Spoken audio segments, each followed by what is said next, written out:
उसके बाद आप अपने सोशल मीडिया पे वीडियो डाला, आपको थ्रेड भी आ रहे हैं, क्या है पूरा मामला अगर आप बता पाए?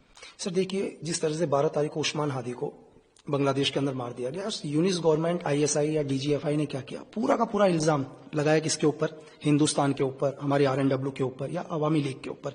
एक्चुअली मैं पिछले साल भर से कह रहा हूं कि इस टाइम पूरे पाकिस्तान की आईएसआई या डीजीएफआई या यूनिस गवर्नमेंट का एक ही मकसद है कि किसी भी कीमत पर इलेक्शन को आगे करना, फरवरी में इलेक्शन ना होने देना। इस चीज के लिए कैसे बांग्लादेश के अंदर हिंसा फैलाया जाए, एक पॉलिटिकल किलिंग करी जाती है, उसमें नाम किसका लगाया जाता है, उस्मान हादी का। तो मैंने अपने एक वीडियो के माध्यम से या एक ऑडियो मुझे रिवील करनी पड़ी कि पूरी बांग्लादेश की जनता जिस उस्मान हादी का हत्या का आरोप हिंदुस्तान के ऊपर लगा रहा है, वो आईएसआई के इशारे पर हुई है, यूनिस गवर्नमेंट ने उसकी हत्या कराई है ताकि बांग्लादेश के इलेक्शन को किसी भी कीमत पर आगे कराया जा सके। सर, और वहीं अगर हम देखें तो 2 सस्पेक्ट जो है इस मामले में वो मेघालय के थ्रू इंडिया में आए हैं, ऐसा सस्पेक्ट जो है। अच्छा, नहीं, ये तो यूनिस गवर्नमेंट बोल रही है ना सर। अच्छा, जब तक वो बांग्लादेश के अंदर थे, मैं यूनिस गवर्नमेंट से ये पूछ रहा हूँ, आईएसआई से पूछता हूँ, डीजीएफआई से पूछता हूँ कि चलो आपको ये पता चल गया कि मेघालय के थ्रू हिंदुस्तान में आए, जब तक वो बांग्लादेश के अंदर थे आपने उन्हें क्यों नहीं अरेस्ट किया? आज आप कह रहे हो कि हमारी टेरिटोरिया से बाहर चले गए। तो मैं आपको ये बताऊं कि मैं आपसे कह रहा हूं कि उस्मान हादी की हत्या आईएसआई के इशारे में करी गई है, और इस हत्या को करने के बाद आईएसआई के सेफ पर हैं वो लोग। और मैं यहां तक भी बोल रहा हूं कि हत्या करने वाले कोई कॉन्ट्रैक्ट किलर नहीं होंगे, चाहे इन फ्यूचर के अंदर बांग्लादेश की गवर्नमेंट, यूनिस गवर्नमेंट एक प्रेशर के तहत किसी को भी लेके आ जाती है, तो एक्चुअल में वो लोग नहीं होंगे। हत्या करने वाले कौन है? खुद आईएसआई के एजेंट। सर, आपको थ्रेड जो आ रहा है वो कौन लोग दे रहे हैं, किसके थ्रू आपको? नहीं सर, जो देखो थ्रेड तो हमारे को पिछले साल भर, 2 साल 3 साल से लगातार आते हैं, हजारों मेल आ गए, मेल भी हमने देखने बंद कर दिए, तो इन थ्रेटों से कोई फर्क नहीं पड़ता है ना। देखो, एक सोल्जर है, एक स्पाई है, तो थ्रेड तो आएंगे ही। थ्रेड का उनका सिर्फ एक ही मकसद है कि वो बोलते हैं कि लक्की बिस्ट, तुम हमारे इंटरनल मामलों में बात करना बंद कर दो। ये उनका एक ही मकसद है, आईएसआई का हो या डीजीएफआई का हो या वेस्टर्न के जितने भी पावरफुल देश हैं, वो बोलते हैं तुम बात मत करो। आज आप बताओ, आज बांग्लादेश के अंदर खुलेआम हिंदुओं को मारा जा रहा है, ठीक है, घरों को आग लगाया जा रहा है, तो आज हम आपके इंटरनल मामले में बात नहीं करेंगे। आप एक काम करो, आप हमारे लोगों को नुकसान पहुंचाना बंद कर दो।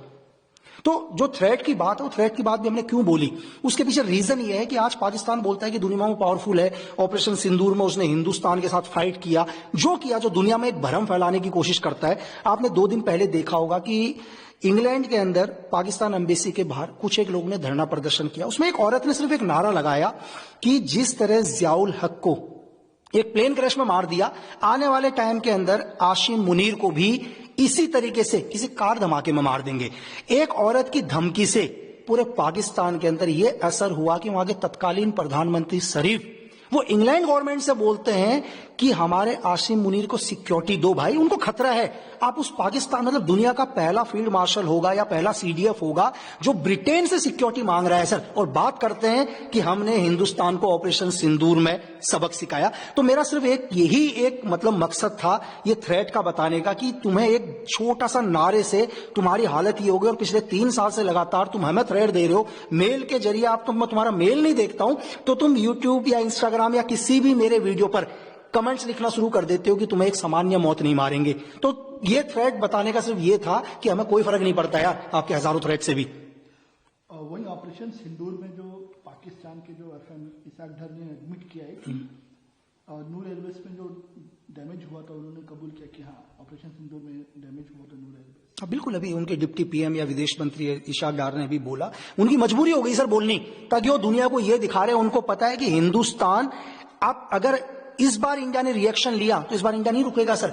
आज से पहले वो लोग बोल रहे थे कि यार उनका कुछ भी नहीं हुआ, और अब बोलते हैं कि महज 36 घंटे के अंदर 80 ड्रोन मार दिए, हमारे नूर एयरबेस को नुकसान हुआ। आज क्यों पाकिस्तान उसको बता रहा है सर? पाकिस्तान ये जता रहा है, अपनी जनता को दिखाना चाहता है, अपनी आवाम को दिखाना चाहता है कि हिंदुस्तान दोबारा कोई बड़ा एक्शन ना ले सर। तो वही हम ये भी देख रहे हैं कि पाकिस्तान में प्रेसिडेंट आसिफ अली जरदारी, उन्होंने ये भी एडमिट किया, उन्होंने कहा कि मिलिट्री ने उन्हें एडवाइस किया था कि वो शेल्टर में चले जाए, बंकर के अंदर, जब जिस तरीके से ऑपरेशन सिंदूर चल रहा है। सर, जिस टाइम ऑपरेशन सिंदूर चल रहा था, मैं आपको वहां के चाहे प्रेसिडेंट बोलूं नवाज शरीफ बोलूं या खुद मैं आसिम मुनीर बोलूं या आईएसआई चीफ आसिम मलिक बोलूं, इनमें से हर आदमी अंडरग्राउंड था, ये सेफ थे बंकरों के अंदर। जब तक सीज फायर नहीं हुआ, इनमें से कोई भी, चाहे पॉलिटिकल आदमी हो या वहां के चीफ ऑफ आर्मी स्टाफ हो, वहां के सारे जनरल हो, ये सब के सब वहां सेफ बंकरों के अंदर थे। ये खुद बंकरों में नहीं थे, इन्होंने अपनी पूरी की पूरी फैमिली बंकरों में सेफ करी हुई थी। चाहे आज ये बड़े बड़े स्टेटमेंट देने लग जाए कि नहीं, हमारे को तो आर्मी ने बोला कि सेफ बंकरों में चले जाओ, हम नहीं गए। इनका ऑल पूरी की पूरी फैमिली उस समय बंकरों में सेफ थी सर। वहीं फॉर्मर आर्मी चीफ फॉर्मर जे सिंह ने कहा है कि सोनिया गांधी का प्लान था सैचन ग्लेशियर पाकिस्तान को देने का। सर देखिए, उस टाइम के जो भी हमारे देश के chief of army staff general J Singh sir रहे, या उस टाइम की जो यूपीए गवर्नमेंट रही, इनके बीच में क्या वार्तालाप हुई ये तो मुझे नहीं पता, लेकिन अगर देश के जनरल बोल रहे हैं तो कहीं ना कहीं इसके पीछे कोई तथ्य उनके पास होंगे सर।